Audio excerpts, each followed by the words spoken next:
क्या कर रही हो? वहाँ तुम्हारी बहन रागिनी घर के सारे काम कर रही है और तुम्हें फोन चलाने से फुर्सत ही नहीं है। अरे माँ, मैं स्वरा नहीं रागिनी हूँ। मैंने जस्ट अभी कपड़े छत पर सुखाए हैं और आकर बैठी हूँ।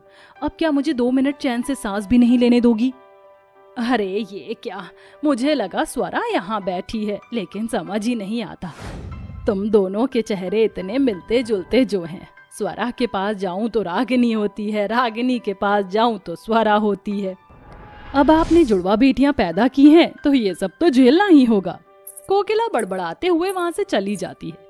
एक तरफ उसे इस बात की खुशी भी होती है तो दूसरी तरफ वह अपनी दोनों बेटियों से बहुत ज्यादा परेशान भी हो चुकी थी, क्योंकि उसकी एक बेटी इतनी ज्यादा शरीफ थी कि वह किसी से कुछ नहीं कहती थी, तो वहीं उसकी दूसरी बेटी बहुत ज्यादा चालाक थी और हमेशा उसको बेवकूफ बना दिया करती थी। इधर कोकिला अपनी बेटी रागिनी को पोछा लगाते हुए देखती है। अरे वाह, तुम तो यहाँ काम कर रही हो। चलो अच्छी बात है, घर के काम करने बहुत जरूरी होते हैं। थोड़ी देर बाद मेरे साथ बाजार से सब्जियां लेने चलना। ठीक है माँ, पहले मैं घर के सारे काम कर लूँ, फिर हम एक साथ चलेंगे। तभी कोकिला की नजर रागिनी के हाथ पैर पर पड़ती है। उसके हाथ पर वही काला डोरा बंधा होता है जो कोकिला ने उसे बांधा था, जिसे देखकर वह अपने सर पर हाथ रखकर कहती है, इस लड़की ने मुझे फिर से बेवकूफ बना दिया। हमेशा की तरह ये मुझे बेवकूफ बना देती है। तू स्वरा नहीं बल्कि रागिनी है और स्वरा ने मुझे तेरा नाम लेकर झूठ बोला। अभी इसकी खैर लेती हूँ। कोकिला अपने कमरे में एक छड़ी लेकर स्वरा के पास पहुंच जाती है, जहां वह उसे ठीक करने के लिए उसके पास जा ही रही होती है। लेकिन स्वरा अपनी माँ की मार खाने से यहाँ से वहाँ भागकर अपने आप को बचाने लगती है। ये क्या कर रही हो? मुझे लग जाएगी। मुझसे दूर रहो। मुझे माफ कर दो, आइंदा ऐसा दोबारा नहीं करूंगी। सॉरी माँ, सॉरी। ऐसा बोलते बोलते वह अपनी चप्पल उठाकर घर से बाहर निकल जाती है। बस करो माँ, अब उसके पीछे क्या ही भागोगी। इस लड़की ने मेरा जीना हराम कर रखा है। अब क्या बताऊं, हर बार धोखा दे जाती है। अरे माँ, छोड़ दो ना स्वरा को। आपको तो पता ही है वो कितनी चंचल है। अच्छा माँ, मैं ये कह रहा था कि मैं जब रास्ते से घर लौट रहा था तो गांव के एक आदमी ने मुझे मेरी दोनों बहनों के लिए रिश्ते बताए हैं।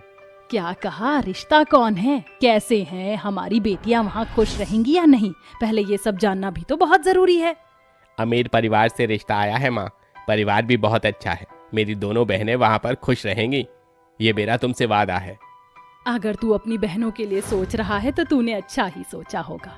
चल ठीक है, तू रिश्ते की बात कर ले। रागिनी तो समझदार है, बाकी स्वरा को मैं समझा दूंगी। अपनी शादी के बारे में सुनकर रागिनी शर्मा जाती है और वहां से चली जाती है, जिसके बाद वह घर के सारे काम करके जंगलों की तरफ पहुंच जाती है, जहां नदी किनारे उसकी बहन भी बैठी होती है। मुझे पता ही था तुम यहीं बैठी होगी। हमेशा तुम मेरा नाम इस्तेमाल करके माँ को चकमा दे देती हो।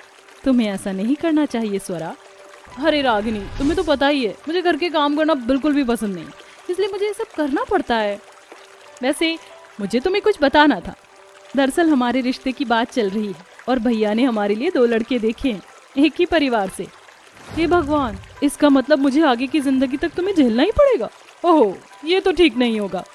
स्वरा की बातें सुनकर रागिनी को हंसी आ जाती है और वह उसे गुदगुदी करने लगती है। इस प्रकार दोनों बहनें एक दूसरे को बहुत प्यार किया करती थी। वहीं उन दोनों को हरा रंग इतना पसंद था कि वह जंगल से रोजाना अपने लिए बड़े बड़े पत्तों से ड्रेस बनाकर पहना करती थी। माना कि मैं घर में कोई काम नहीं करती, लेकिन मेरे अंदर इतना अच्छा टैलेंट है कि मैं इस दुनिया की नेचुरल चीजों से कपड़े बना सकती हूँ। ये देखो, मैंने तुम्हारे लिए कितनी प्यारी ड्रेस बनाई है पत्तों से। ये तो बहुत ही सुंदर है। तुमने तो कमाल ही कर दिया। चलो अब घर वापस चलते हैं, सब लोग हमारा इंतजार कर रहे होंगे। अपने पत्तों से बने हुए कपड़े पहनकर वो दोनों घर लौट आई हैं, जहां उनकी दोनों भाभियां उनसे कहती हैं, अरे आ गई सीता और गीता। अरे रूपाली, ये दोनों सीता और गीता नहीं, गीता और बबीता हैं। उड़ा लिया आप लोगों ने हमारा मजाक, या और भी कुछ बाकी रह गया है? अरे नंद जी, गुस्सा क्यों होती हो? हम दोनों तो मजाक ही कर रहे थे। अब क्या है ना, तुम दोनों जुड़वा बहनों को देखते ही मजाक करने का मन कर जाता है, तो हम दोनों कर लेती हैं। तुम बोलो तो हम वो भी ना करें। रूपाली की बात सुनकर स्वरा गुस्से से अपने कमरे में चली जाती है, जिसके बाद रागिनी को देखकर वह दोनों कहती हैं, रागिनी, तुम तो बिल्कुल जंगल की मोगली लग रही हो। क्या पहना है तुमने ये? आपको नहीं पता क्या? ये जंगल के पत्तों से बने हुए कपड़े हैं। अच्छे लग रहे हैं ना? इससे हमारी बॉडी को एक फ्रेश एयर मिलेगी। रागिनी की बात सुनते ही दोनों जोर जोर से हंसने लगती। ये देख रागिनी वहां से चली जाती है। ऐसे ही अब धीरे धीरे उन दोनों बहनों की शादी की रस्में शुरू हो जाती हैं। हल्दी वाले दिन वह दोनों बहनें जंगल में जाती हैं और जंगल से पीले पीले पत्ते और गहने के फूल तोड़ कर ले आती हैं, जिससे वह अपनी हल्दी की रस्म के लिए कपड़े बनाना शुरू करती हैं। हे भगवान, ये सब क्या चल रहा है? रागिनी, तुम तो समझदार हो, फिर भी तुम स्वरा का साथ दे रही हो। कुछ दिनों बाद तुम्हारी शादी है और तुम यहाँ जंगल के पत्तों से कपड़े बना रही हो। अरे माँ, आपको तो पता ही है हमें हरे रंग से कितना प्यार है और हरियाली तो हमारे लिए बहुत मायने रखती है। बस इसलिए हम चाहते हैं कि हम अपनी शादी में इस हरियाली का खूब इस्तेमाल करें। लेकिन बेटियों, आजकल मार्केट में कितने प्यारे प्यारे सुंदर और हैवी लहंगे चल रहे हैं, तुम्हें ये पत्तों के कपड़े ही क्यों पहनने हैं? माँ, आप देखते जाओ, पूरी शादी में आपकी दोनों बेटियां ही अलग चमकेंगी और कोई दिखाई भी नहीं देगा। कोकिला अपनी दोनों बेटियों की ये बातें सुनकर हैरान रह जाती है, जिसके बाद वह बाकी के काम करने चली जाती है। वहीं रागिनी और स्वरा मिलकर पीले गेंदे के फूल और हरी पत्तियों से अच्छी अच्छी सुंदर ड्रेस बना लेती हैं और अपनी हल्दी की रस्म के लिए आकर बैठ जाती हैं। उनकी पत्तों वाली ड्रेस देखकर घर पर आए हुए मेहमान तो बहुत खुश होते हैं, लेकिन कुछ उनका मजाक उड़ाने लगते हैं, जिसके बाद भी उन दोनों बहनों को जरा भी फर्क नहीं पड़ता। अगली रस्म मेहंदी की रस्म है, चलो उसके लिए भी अपनी तैयारी आज से ही शुरू कर देते हैं।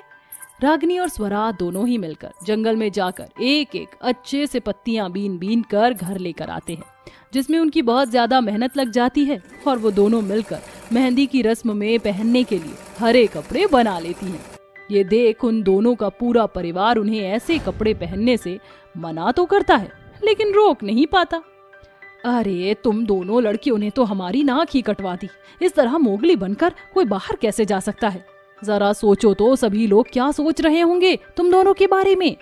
हम जैसे भी हैं माँ, हम बिल्कुल बढ़िया हैं, और फिर इतने महंगे लहंगे लेकर इतनी महंगी ड्रेस पहनकर कोई फायदा नहीं। हमारे इन पत्तों की वजह से कितने सारे पैसे बचे होंगे, आप इसका अंदाजा भी नहीं लगा सकती।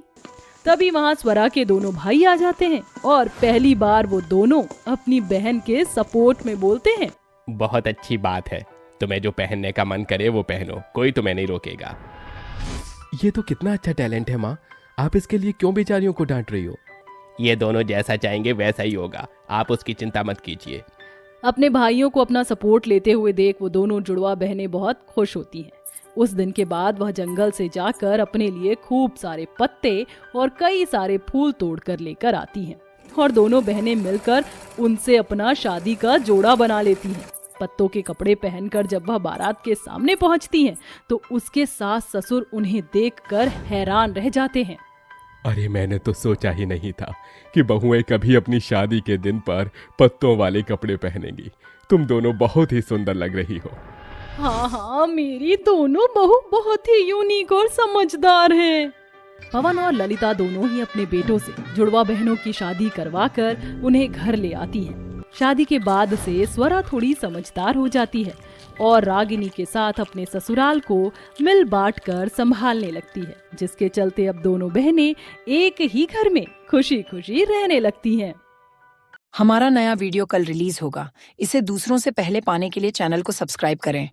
अगर आपको हमारा काम पसंद आया तो वीडियो को लाइक करें, इसे रिश्तेदारों और परिवार को भेजकर खुशियां साझा करें।